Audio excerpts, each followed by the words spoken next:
ایک غمگین کہانی۔ ایک چھوٹے سے گاؤں میں ایک لڑکی رہتی تھی جس کا نام زہرا تھا۔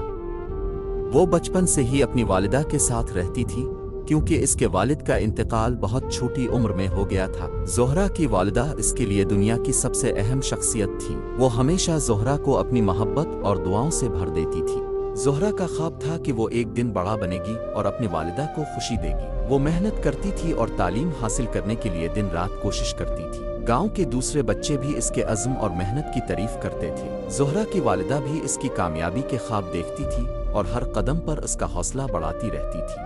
ایک دن گاؤں میں ایک بڑی بیماری نے پھیلنا شروع کر دیا۔ زہرا کی والدہ بھی اس بیماری کا شکار ہو گئی۔ وہ دن رات اپنی والدہ کا خیال رکھتی تھی، لیکن بیماری اتنی شدت اختیار کر گئی کہ ایک دن اس کی والدہ دنیا سے رخصت ہو گئی۔ زہرا کا دل ٹوٹ گیا تھا۔ وہ سمجھ نہیں پا رہی تھی کہ زندگی میں اب وہ کون ہے جس کی دعاؤں اور محبتوں کی اسے ضرورت تھی۔ اس کے پاس بس ایک پرانا عکس تھا جس میں اس کی والدہ مسکرا رہی تھی۔ زہرا نے کئی دن تک کھانا نہیں کھایا اور نہ ہی اپنی پڑھائی پر توجہ دی۔ وہ بس یادوں میں گم رہتی تھی۔ آخرکار زہرا نے فیصلہ کیا کہ وہ اپنی والدہ کے خوابوں کو پورا کرے گی۔ وہ اپنی پڑھائی میں مزید محنت کرنے لگی، لیکن دل کی گہرائیوں میں وہ ہمیشہ اپنی والدہ کی کمی محسوس کرتی رہتی تھی۔ زہرا کی زندگی ایک غمگین حقیقت بن چکی تھی۔ وہ اپنے خوابوں کو حقیقت میں بدلنے کی کوشش کر رہی تھی، لیکن وہ کبھی اپنی والدہ کی مسکراہٹ نہیں بھلا پاتی تھی۔ وہ ہمیشہ سوچتی رہتی تھی کہ شاید اس کی والدہ اگر زندہ ہوتی تو آج اس کی کامیابی پر کتنی خوش ہوتی، لیکن اب وہ صرف ایک یاد بن کر رہ گئی تھی۔